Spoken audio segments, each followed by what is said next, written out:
പക്ഷേ നമ്മൾ ധാരാളമായിട്ട് വെള്ളം കുടിക്കണമെന്ന് ഞാൻ പ്രത്യേകം ഓർമ്മിപ്പിക്കുകയാണ്. ഇങ്ങനെ വെള്ളം കുടിച്ച് പുതിയ റെസ്റ്റ് എടുത്ത് ഡോക്ടർ പറയുന്ന പോലെ കേട്ട് കഴിഞ്ഞാൽ നിങ്ങളുടെ അസുഖം മാറാനായിട്ട് വലിയ സമയമൊന്നും വേണ്ട.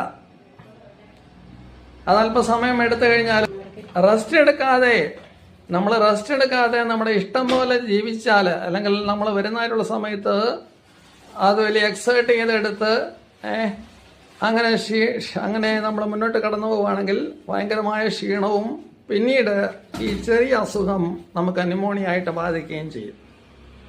ന്യൂമോണിയ ആയിട്ട് ബാധിക്കുക എന്ന് മാത്രമല്ല എനിക്ക് നിങ്ങളോട് പറയുവാനുള്ളത്, അത് ചിലപ്പോൾ മെനിഞ്ചൈറ്റിസ് അല്ലെങ്കിൽ മസ്തിഷ്ക പനിയുടെ അസുഖങ്ങളായിട്ടും മാറുവാനുള്ള എല്ലാ സാധ്യതകളും ഉണ്ട്.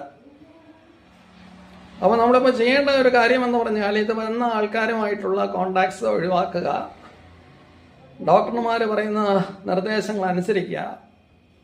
പിന്നെ വരാതിരിക്കാനായിട്ട് ഒരു മാർഗമുണ്ട്.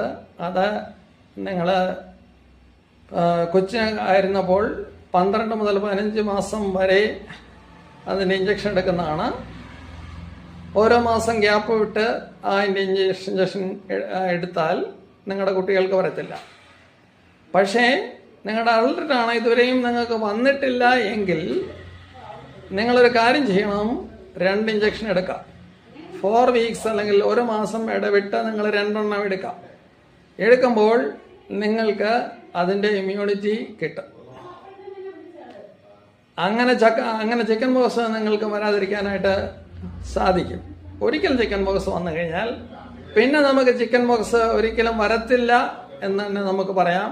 പക്ഷേ ഹെർപ്പിസ് ന്യൂറാൾജിയ അല്ലെങ്കിൽ പോസ്റ്റ് ഹെർപ്പിസ് ന്യൂറാൾജിയ നമുക്ക് വരാനായിട്ട് സാധ്യതയുണ്ട്. എന്നാൽ ഇങ്ങനെയുള്ള കാര്യങ്ങൾ നമ്മൾ പ്രത്യേകിച്ച് ശ്രദ്ധാലുവായിരിക്കണം എന്ന് ഞാൻ നിങ്ങളോട് ഓർപ്പിക്കുകയാണ്.